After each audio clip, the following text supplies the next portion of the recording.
In this video, we're going to look at 3 stories involving caving that went horrifyingly wrong.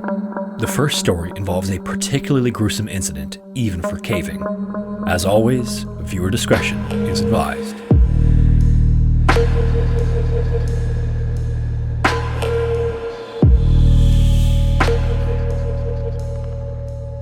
On May 11th, 1975, Bill and Joe were making their 4th visit to an opening known as Dig Spring that they found to be blowing air.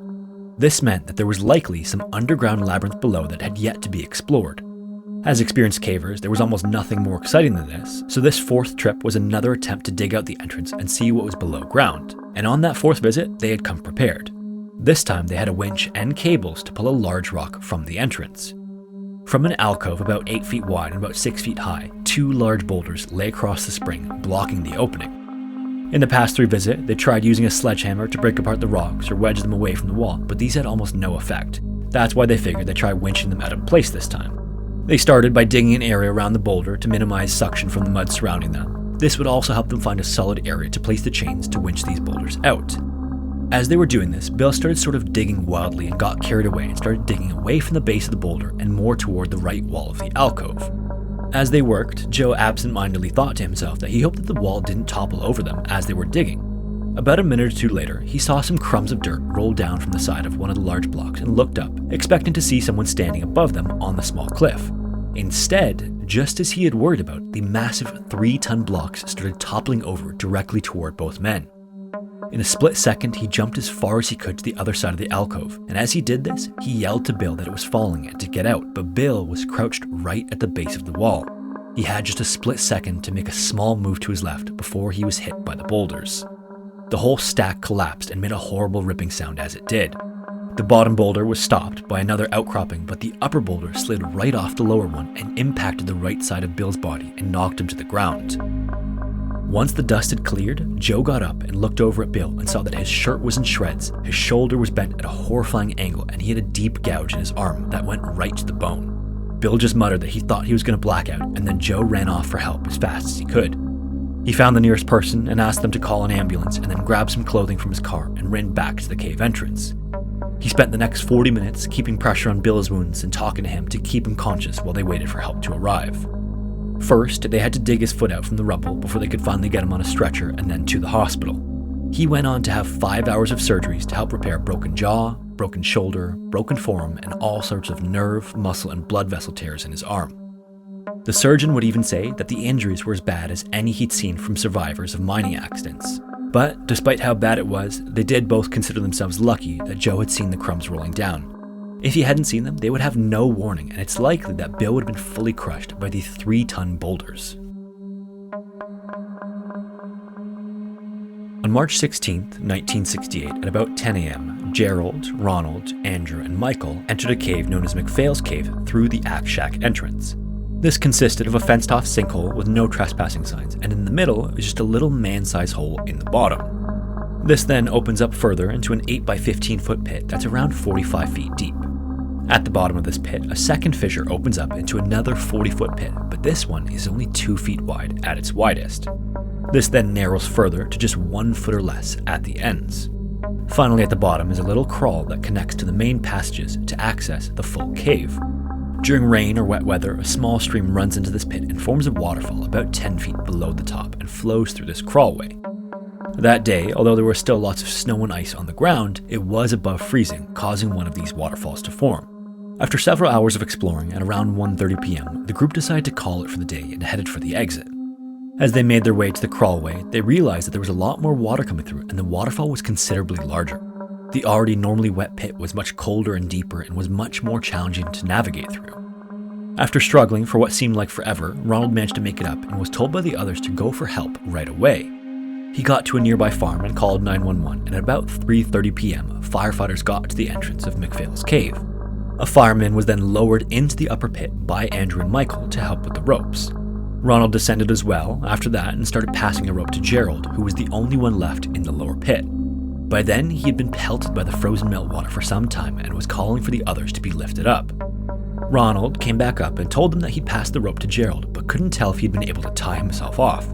By this point, Michael and Andrew were also getting hypothermic, so they were assisted out and then taken to the hospital.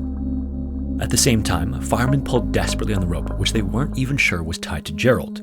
They pulled it until it was taut and then tied it to a tree. Then a fireman went back down and tried to squeeze into the lower pit, but was unsuccessful. He was able to get a look at Gerald and saw that he was on the rope and he had been lifted up and wedged in the narrow section of the pit. His helmet was tipped forward and the water ran over his face. The fireman spoke to him, but his voice was weak and was weakening by the second. About half an hour later, at around 4 p.m, the fireman was pulled out and rescuers went to look for a smaller person to go down to hopefully be able to squeeze into the lower pit. At the same time, everyone else piled logs and shoveled snow in an attempt to reduce the flow of water down into the opening. Finally, at 5 p.m, a local 17-year-old volunteered to go down to attempt a rescue. He was given a wetsuit, fixed with a harness, and then lowered in. On this first attempt, he got caught in the path of the waterfall and was asked to be pulled up because of how quickly he was cooling down. Rescuers pulled him up and he spent some time warming up by a fire and then agreed to try again. This time, he was lowered all the way to the bottom and managed to get a good look at Gerald. He tried to move the rope around to free it and allow Gerald to be pulled up, but this didn't work. Then he asked everyone to lower Gerald down a little bit and then pull him back up again, but because the space they were working was just a foot wide, he kept getting wedged and couldn't be pulled up. Finally, another local boy was lowered in, also in a wetsuit, and was able to get all the way down into the second pit with Gerald. He saw that Gerald was completely white and stiff, but he was able to guide his body out of the narrow section as they were both pulled up. He was finally retrieved from the cave at 6:10 p.m. and examined by a doctor. Horrifyingly, the doctor found that he had already been dead for almost 2 hours due to hypothermia. At just 13 years old, Gary Marr from St. Louis, Missouri started getting into more and more serious trouble. In the past couple of months, he'd fallen into the wrong crowd, he started wandering off at night and not coming home, and eventually started to have run-ins with the police on a regular basis. Despite his mom's effort to discipline him and keep him out of trouble, the situation kept getting worse and worse until she was at the end of her rope. The area that they lived in as well wasn't a great neighborhood with lots of crime and poverty, and she worried that if she didn't get her son on the right path soon, it might set the tone for the rest of his life. Eventually, things escalated to the point that he was forced to go to a juvenile detention center for troubled youth known as the St. Joseph's Home for Boys. As hard as it was for her son to be sent away, she knew that the situation was out of control and hoped that this might be the environment that he needed that she was having a hard time providing. For the time being, until he straightened out, he would only be able to come home every other weekend. A few weeks into his stay at the boys' home, there was massive and record flooding across the Midwest. In just a few weeks, the flooding had resulted in dozens of deaths, billions of dollars of damages, and left 30,000 people homeless across the country. And a few weeks into this flooding, there seemed to be no break in the rain and in the forecast, despite all the damage it had already caused. With St. Louis sitting along the Mississippi River, there's already a flood wall in place, but because of how severe the flood was, it had breached the wall at several different spots. It took cleanup crews and city workers days to brace and block off certain areas, but eventually they were able to reduce the overflow significantly. By then, it seemed like everyone in the city was either mobilized to reduce the flooding or suffering the effects of it. One of the city's water treatment plants was even knocked out, resulting in thousands without clean drinking water for some time. Finally, though, there was a break in the rain and the boys' home was able to get outside and take the kids to the nearby Cliff Cave County Park. Over the course of a 3-day period, several groups of the 50 or so boys in the home were taken to explore the park and the historic Cliff Cave within it. Just west of the Mississippi River, Cliff Cave is the longest in the county with close to a mile of surveyed passages. The large mouth of the cave is found at the end of a ravine, and there's a small stream that disappears inside this large opening. This mouth is also set into a cliffside and has an old brick pillar that divides the opening into one large side and one smaller side. This brick pillar is a glimpse of the colorful history the cave has had over the past couple of centuries. Starting in the late 1700s, the cave was used as a tavern for French fur traders and trappers. Then, during the American Civil War, it was used as a rendezvous point for Confederate soldiers. A few years after that, it was turned into a natural wine cellar by the Cliff Cave Wine Company. The cool but moderate temperature inside made it perfect for storing up to 100,000 gallons at its peak. It was around this time as well that the brick pillar was constructed at the entrance. Eventually, it was sold by this wine company to a beer company, which used it for similar reasons. Then in the early 1900s, it became a place for criminals and outlaws and was given the nickname Jesse James Cave. During this time as well, it was briefly used by the mob to discard dead bodies. Finally, though, in the 1970s, it was bought up by a conservation branch of the government and turned into a regular old park, open to the public. At around noon on Friday, another group of boys from St. Joseph's got to the park just like the other groups in the past few days. Gary was a part of this group, and in total, there were 16 boys between the ages of 7 and 14, and 4 counselors to look after all the boys. When they got to the park this time though, there were signs posted along the road that said that the road was closed. Not realizing that these signs hadn't been up in the previous few days, and with it being a bright sunny day, the group continued past the signs and along the pathway to the cave entrance. The reason that those roads had been closed was that there was some additional flooding in some of the low-lying areas of the park. Thankfully though, this didn't affect the cave at all, so within no time, the kids were climbing around on the rocks and exploring the large entrance. After some time playing around, one of the camp counselors, who was an experienced caver, asked if some of the boys wanted to go explore a little deeper. With them being as young as they were, of the 16 boys, only 5 wanted to explore any further. The rest of them saw the dark, narrow opening and were not at all interested. Gary, on the other hand, wasn't afraid because 2 of the counselors would be with them, so he volunteered, and then the group split off from the main group and entered the main tunnel. From the large opening, the cave narrows into a single walkway about a person's height and slowly narrows even further from there.